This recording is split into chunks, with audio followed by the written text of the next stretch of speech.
Bienvenidos. Hoy conoceremos la historia del guerrero que salvó a Inglaterra de la invasión. ¡A volar! 1940. Un Messerschmitt dispara por detrás. Geoffrey Wellum tiene 19 años y 6 horas de experiencia de vuelo. Tira de la palanca de mando hacia atrás y entra en un viraje que debería matarlo. 6 fuerzas de gravedad, ceguera, motor al límite. El enemigo no puede seguirlo y se queda atrás. El joven Wellum sobrevive. ¿Cómo lo hizo? Desafía todas las leyes de la física. La respuesta comenzó 9 años antes, en las costas de Southampton, cuando un ingeniero moribundo diseñó algo que todos consideraban imposible de construir.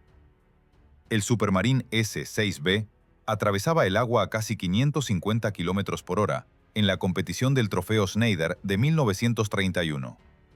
De pie al borde del recorrido, Reginald Mitchell observaba su hidroavión de carreras con ojos calculadores. Europa avanzaba hacia un conflicto diferente a cualquier cosa vista antes en la historia, y la mente de Mitchell ya imaginaba algo mucho más grande que un simple avión de carreras. Un caza de guerra que salvaría a su nación del desastre. Mitchell había aprendido diseño de aeronaves en el aula brutal de la Primera Guerra Mundial, observando cómo frágiles biplanos se astillaban contra el barro francés. La seguridad del piloto lo obsesionaba. Incluso diseñando las máquinas más rápidas de la Tierra, se negaba a sacrificar la supervivencia del piloto por velocidad. Llevaría esta idea al límite mientras creaba aviones de guerra. Un colega recordó que Mitchell elegía ganadores con instinto sobrenatural. Contrataba personas capaces de convertir sus visiones en realidad y les permitía trabajar con libertad casi total. Se rodeó de mentes brillantes que complementaban sus habilidades. Ingenieros estructurales, aerodinamicistas y matemáticos trabajaban hacia los objetivos ambiciosos que Mitchell establecía. Para 1934, la Alemania de Hitler había comenzado su rearme masivo. Mitchell se preocupaba profundamente. Los cazas de la Real Fuerza Aérea apenas alcanzaban 350 km por hora. Gran Bretaña yacía vulnerable ante ataques aéreos. Cuando el Ministerio del Aire solicitó propuesta para un nuevo caza, Mitchell presentó su Type 224. Fracasó espectacularmente. El motor Rolls-Royce Goshawk, refrigerado por vapor, lo impulsaba a apenas 370 km por hora, más lento que el requisito del Ministerio de 400 km por hora. El patito feo perdió el contrato frente al biplano Gloster Gladiator. Mitchell no se detuvo, porque ya había comenzado a diseñar algo superior. Asociándose con Rolls-Royce, que desarrollaba el revolucionario motor Merlin, Mitchell esbozó un caza completamente nuevo desde cero, ignorando convenciones obsoletas del diseño de aeronaves. Primero una apuesta privada arriesgada. La asociación pronto ganó respaldo del Ministerio del Aire. El trabajo en el prototipo 300 comenzó en diciembre de 1934. La ambición era absoluta. 8 ametralladoras en lugar de 4. Cabina cerrada protegiendo al piloto. Ruedas retráctiles reduciendo resistencia. Lo más radical fue un fuselaje monocasco de piel tensada, donde la propia piel metálica soportaba cargas estructurales masivas, eliminando pesado refuerzo interno que limitaba otros diseños. La planta motriz sería el motor PV-12 de Rolls-Royce, pronto rebautizado Merlin, bombeando 1000 caballos de fuerza. Pero la potencia no bastaba para crear un avión legendario. Fue el ala la que definió el genio de Mitchell. Trabajando con el aerodinamicista Beverly Shenstone, creó una forma de ala elíptica única que equilibraba sección aerodinámica delgada con resistencia estructural. Perfecta para albergar armas, combustible y tren de aterrizaje, mientras cortaba el aire eficientemente. Esa forma extraña permitiría virajes que ningún otro caza podía igualar.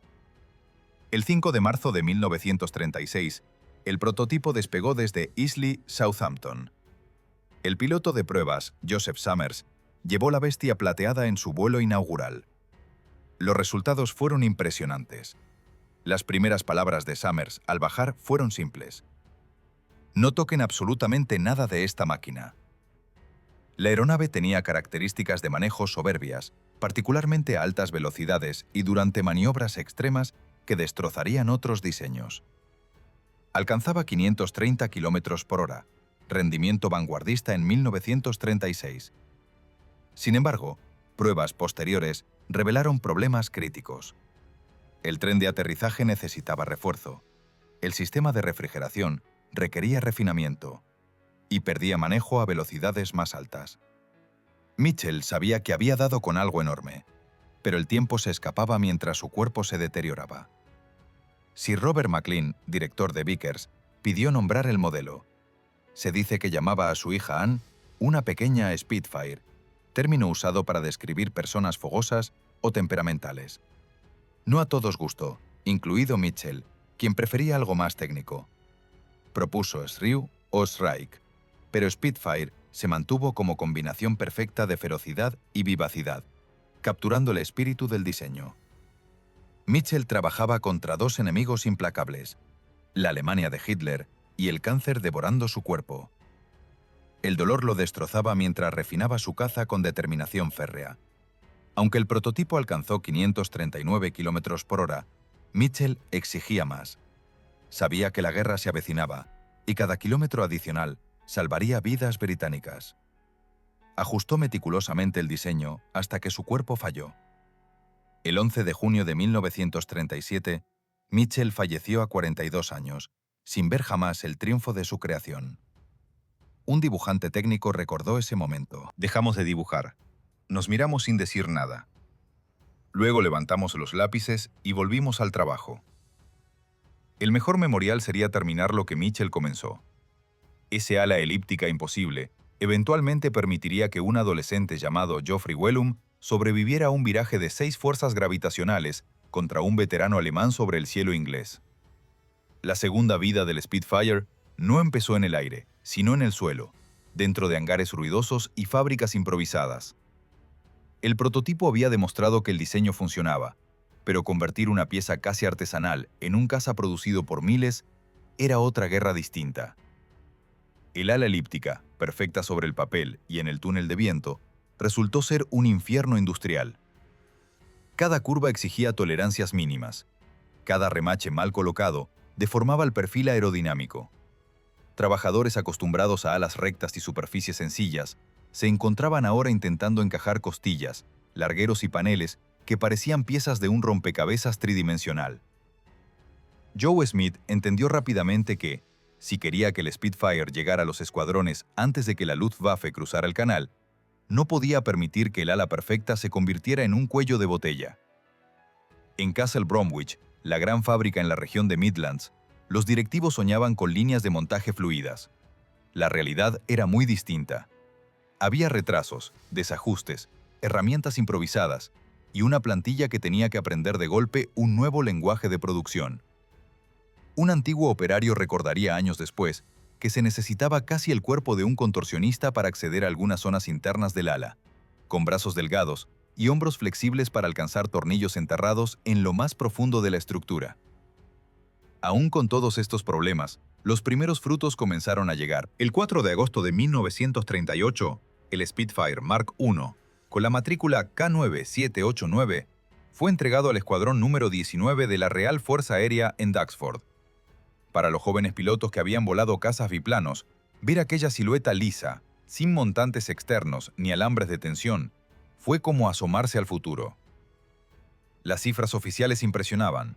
Un techo de servicio cercano a los 10.000 metros. Una velocidad máxima superior a los 580 km/h a altitud de combate. Un régimen de ascenso que permitía alcanzar altura de intercepción en minutos y, sobre todo, 8 ametralladoras Browning de 7,7 milímetros repartidas en las alas, capaces de saturar el aire frente al objetivo con una densa cortina de proyectiles. Sin embargo, la realidad operativa era menos glamurosa. Los primeros aparatos entregados al Escuadrón 19 no siempre llegaban con las 8 ametralladoras montadas. La producción de las Browning britanizadas no daba abasto, y varios de los primeros Spitfire quedaron temporalmente con 4 armas, mientras los ingenieros y suministradores intentaban ponerse al día. En paralelo, la máquina sufría una mutación constante. Antes incluso de que el Spitfire disparara su primer tiro en combate real, los ingenieros de Supermarine ya habían modificado cabinas, sistemas hidráulicos y detalles estructurales. La cabina creció hacia afuera, con una característica burbuja lateral que mejoraba la visibilidad. Se añadió cristal blindado frontal. Se montaron placas de acero detrás del asiento del piloto. Se sustituyeron hélices de madera de 2 palas por hélices metálicas de 3 palas, que mejoraban de forma dramática el régimen de subida. Cada mejora tenía un objetivo muy concreto: ganar segundos en el ascenso, darle al piloto unos metros extra de margen si un proyectil entraba desde atrás, permitir aterrizajes un poco más seguros en pistas embarradas. La máquina todavía no era el arma pulida que más tarde dominaría los cielos, pero ya comenzaba a convertirse en un organismo vivo, en constante adaptación. Para los jóvenes oficiales que recibían su primera asignación al Spitfire, la experiencia de sentarse en la cabina por primera vez se grababa a fuego. El rugido grave del Merlín, al abrir gases, no solo se escuchaba, se sentía físicamente en el pecho, como si alguien empujara al piloto contra el respaldo con una mano invisible. Cuando estalló la guerra el 3 de septiembre de 1939, la ilusión sobre el papel se enfrentó a una estadística dura. Gran Bretaña había pedido 2.000 cazas de ese modelo, pero solo disponía de unas 350 unidades, aceptadas por la Real Fuerza Aérea y repartidas entre muy pocos escuadrones. El resto estaba en diferentes etapas de ensamblaje o ajuste.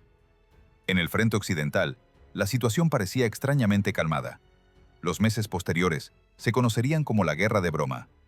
Algunos oficiales de pruebas llegaron a bromear con que todo aquello quizá terminaría sin que el Spitfire llegara a entrar en verdadera producción masiva. Esa ilusión se evaporó la mañana del 16 de octubre de 1939. Sobre el estuario del Firth of Forth, en Escocia, radares primitivos y observadores terrestres detectaron bombarderos enemigos aproximándose a instalaciones navales.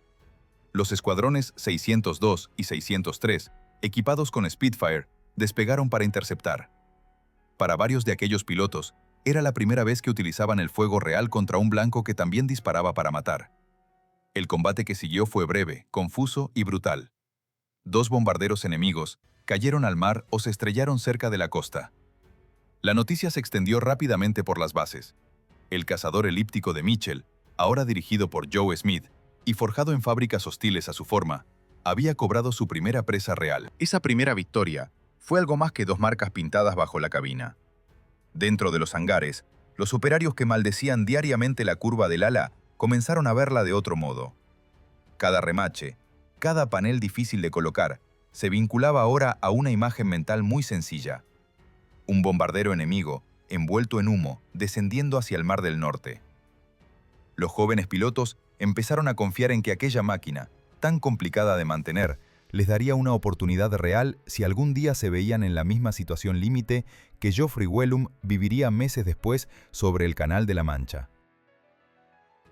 La presión para aumentar la producción se disparó. Castle Bromwich tuvo que reorganizar procesos enteros. Se fabricaron plantillas, útiles y soportes específicos para domar la curva del ala. Se estandarizaron procedimientos que durante el desarrollo del prototipo dependían de la intuición de unos pocos artesanos.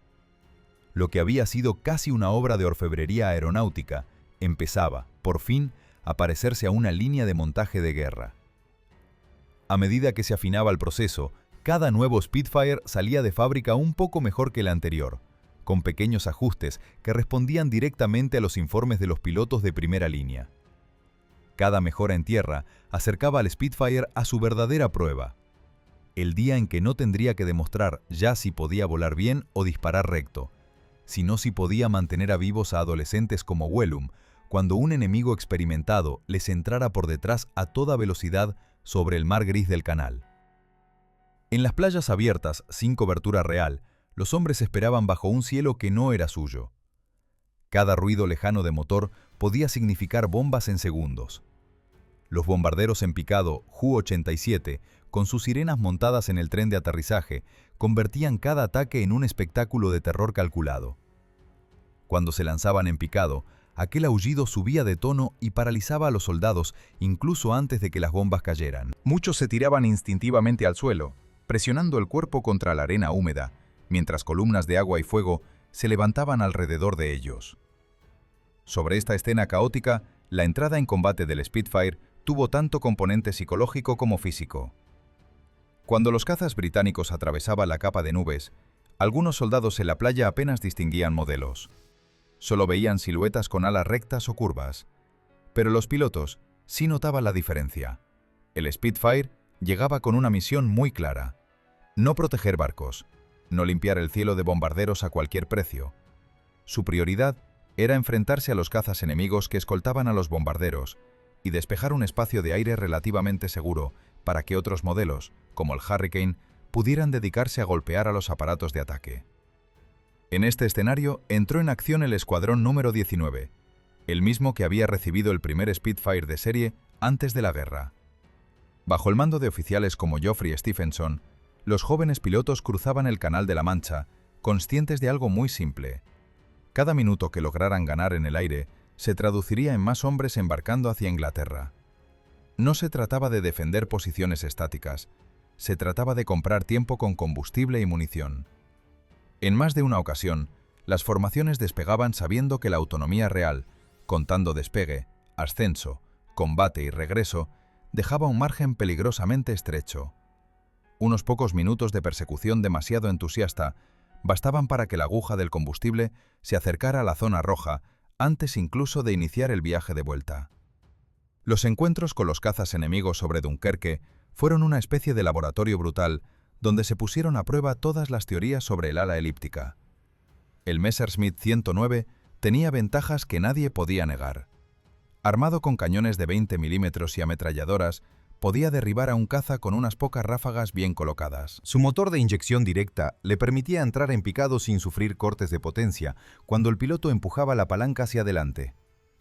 A cambio, el Spitfire llevaba más armas, pero de calibre menor, y dependía de un carburador de flotador que protestaba en determinadas maniobras. Sin embargo, en el tipo de combate que se dio sobre Dunkerque, esas diferencias se interpretaban de otra manera. En giros sostenidos a nivel de combate medio, el Spitfire podía describir círculos más cerrados, manteniendo suficiente control sobre alerones y elevadores para apuntar con eficacia. Varios pilotos enemigos terminaron descubriendo, demasiado tarde, que intentar seguir en giro horizontal a un Spitfire significaba entrar en una espiral descendente, en la que, poco a poco, la posición relativa cambiaba hasta que el cazador se convertía en presa. Los pilotos alemanes aprendieron a respetar ese punto fuerte, y cuando se veían en desventaja, preferían utilizar la potencia del motor para salir en picado y romper el contacto. Para hombres como Stephenson, cada salida desde Duxford hacia el infierno de Dunkerque era una ruleta en la que la recompensa no era una victoria personal, sino algunos cientos de cuerpos más subiendo por escaleras improvisadas a los barcos en la costa. En una de aquellas misiones, después de abatir a un bombardero en picado que se dirigía hacia los transportes, Stephenson se encontró aislado, con poco combustible, rodeado de objetivos enemigos y con un mar gris amenazante debajo. Su Spitfire acabó tan dañado que se vio obligado a intentar un aterrizaje forzoso en la arena cercana a Sangate. Los soldados enemigos lo capturaron casi de inmediato. Para él, la guerra aérea acabó allí. Para el Spitfire, la batalla sobre el canal no había hecho más que empezar. Mientras tanto, en las playas, la percepción de aquellos cazas con alas estilizadas cambió día a día. Al principio, para los soldados que esperaban embarcar, cualquier avión monomotor que no tuviera cruces negras era un motivo de alivio. Con el tiempo, empezaron a distinguir las formas. Algunos recordaban después cómo miraban hacia arriba y reconocían, incluso a contraluz, la silueta característica con el ala suavemente curvada. Ver esas formas cruzar el cielo perseguía una lógica sencilla. Si ellos estaban allí arriba, plantando cara, entonces quizá habría otro viaje de barcos al atardecer.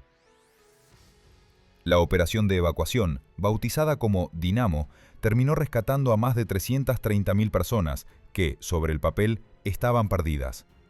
No fue mérito de un solo tipo de barco, ni de un solo modelo de avión, pero el Spitfire salió de aquellos días con una reputación que ya no se medía solo en informes de combate. Se medía en miradas de soldados que subían a cubiertas sobrecargadas y veían, al alejarse la costa, columnas de humo sobre Dunkerque, mientras, más arriba, trazos blancos en el cielo marcaban el lugar donde algún piloto, en algún punto, había decidido arriesgar su vida para que ellos pudieran regresar. En esos cielos encapotados, donde todo parecía perdido, se forjó parte de la leyenda que más tarde rodearía al Spitfire. La idea de que aquel caza no era simplemente rápido o bonito, sino que, en manos adecuadas, podía inclinar una balanza que desde el principio parecía totalmente desequilibrada. Y, sin que nadie lo supiera aún, las mismas características de giro y control que se habían puesto a prueba allí serían las que permitirían a un piloto casi sin experiencia, llamado Geoffrey Wellum, ejecutar un viraje que habría arrancado las alas a otros cazas menos capaces. En ese entorno, el diseño de Mitchell mostró tanto sus defectos como su potencial máximo. El motor Merlin, con carburador de flotador, se ahogaba si el piloto empujaba la palanca en un picado brusco. Los veteranos aprendieron un truco simple: medio tonel invertido y luego picado controlado. Así mantenían potencia mientras se lanzaban tras un objetivo. A altas velocidades, los alerones originales recubiertos de tela se volvían pesados y lentos. Los informes desde el frente obligaron a reforzarlos con metal en versiones posteriores, ganando respuesta en el alabeo. En ese cielo saturado de trazadoras, Geoffrey Wellum dejó de ser un novato. Sus primeras patrullas lo llevaban sobre pueblos, iglesias y campos que conocía desde tierra. Ahora, cada tejado visto desde arriba recordaba qué defendía. El día decisivo comenzó como una salida más. Una llamada, formación dispersa, búsqueda de contactos. El ataque no llegó por el frente, sino desde donde siempre avisaban los instructores, desde atrás. Un Messerschmitt logró colarse en su cola. La advertencia no fue la radio, sino el silbido de proyectiles cortando el aire a muy poca distancia. Lo que vino después fue una cadena de reflejos al límite. Wellum llevó el Spitfire a un giro sostenido hasta el borde mismo de la pérdida.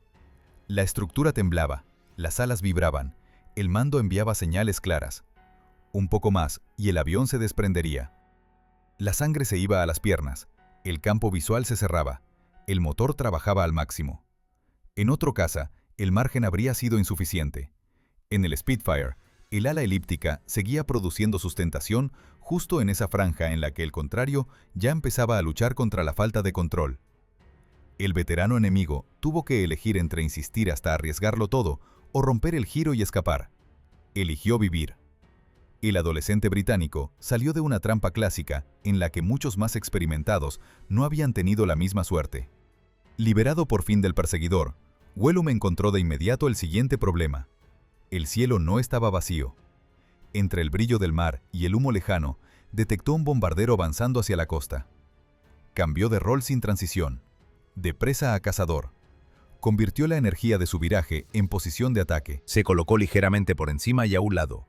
Redujo velocidad justo lo necesario y abrió fuego. Cada destello naranja que veía en el fuselaje enemigo era la prueba de que toda la cadena iniciada años atrás en los talleres de Supermarine llegaba a su culminación en aquel instante preciso. Algunos modelos se especializaron en interceptación a gran altura. Otros bajaron al nivel del suelo para atacar columnas, puentes y posiciones en tierra. En frentes lejanos, versiones navales reforzadas realizaron misiones desde cubiertas de portaaviones, soportando apontajes duros que habrían destrozado a un caza más frágil. Incluso cuando aparecieron adversarios nuevos, más rápidos en línea recta o con mejor trepada en ciertos regímenes, el equilibrio entre maniobrabilidad, estabilidad y respuesta del Spitfire siguió siendo su carta ganadora en manos de pilotos que sabían aprovecharla. Hacia el final de la guerra, algunas variantes montaban motores con potencias muy por encima de las 2000 unidades, hélices grandes de paso variable y superficies de cola agrandadas para mantener el control. El avión pesaba bastante más que el primer Mark I, subía más alto y volaba mucho más rápido, pero conservaba la misma sensación básica. Un caza que parecía pedir al piloto un poco más de valor y precisión a cambio de darle un margen adicional en los momentos en los que todo se decidía. Ese mismo margen fue el que salvó a Wellum sobre el canal cuando mantuvo un viraje que, sobre el papel, parecía una mala idea. Tras la guerra, el Spitfire no desapareció de inmediato. Siguió volando en diferentes fuerzas aéreas, participando en conflictos menores, patrullas y misiones de reconocimiento. En algunos países, compartió pista con los primeros reactores, recordando con su silueta de hélice una época en la que el combate aéreo se libraba a otra velocidad y con otros sonidos. Su retirada fue gradual. Algunos aparatos terminaron su vida en accidentes. Otros se apagaron al final de un vuelo rutinario, con el motor deteniéndose suavemente y la hélice quedándose inmóvil al sol. Para quienes se sentaron alguna vez en esa cabina estrecha, la historia no se resumía en cifras de producción ni en listas de variantes. se resumía en momentos concretos. En una tarde en la que el horizonte se llenaba de trazadoras y el altímetro bajaba demasiado rápido. En un giro que duraba un segundo más de lo que el cuerpo pedía. En un bombardero que comenzaba a arder justo cuando el indicador de munición se acercaba a cero. El Spitfire vivió en ese tipo de instantes. En el espacio mínimo, donde la teoría decía una cosa, la práctica exigía otra, y el piloto tenía que decidir qué voz escuchar. Cuando hoy se ven imágenes de archivo con cazas de alas elípticas cruzando el cielo inglés, es fácil olvidarlo. Detrás de cada plano fijo, hubo decisiones como la de Wellum. Un adolescente al que la berra lanzó a una cabina con un motor rugiendo delante, un enemigo por detrás y una pregunta silenciosa flotando en el aire. ¿Te atreves a mantener este viraje un segundo más? La respuesta en su caso fue sí. Y ese sí se apoyó en el ingenio de un hombre que no vivió para ver el resultado final de su diseño.